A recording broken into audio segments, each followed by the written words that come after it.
em cất biệt ta nghe nên lẽ dấu phân lẽ giống đèn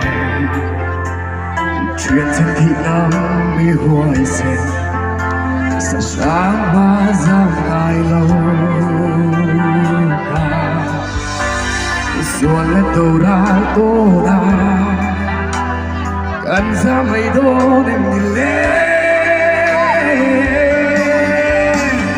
kéo lâu ngày ắt kéo lâu ngày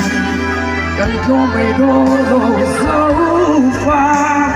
câu ra lệ sẽ sáng mà ra mai lâu pha cần nhìn lối đi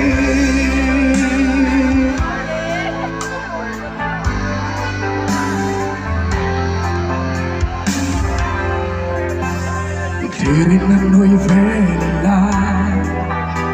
cần vang câu quy lại tòa xuân đâu đã liếc trái lại tỏa lên về cần ra mây đô em nhìn lên cần cho mây đô em nhìn lên tiêu lâu ngày tiêu lâu ngày cần cho mây đô dấu pha đâu ra lời sẽ sáng mà ra ngoài lộ pha cần nhìn lối đi chân ra tình là ô mình chắc đủ tia vì lại không về đi mình lâu chuyện bấu sân đồ em đi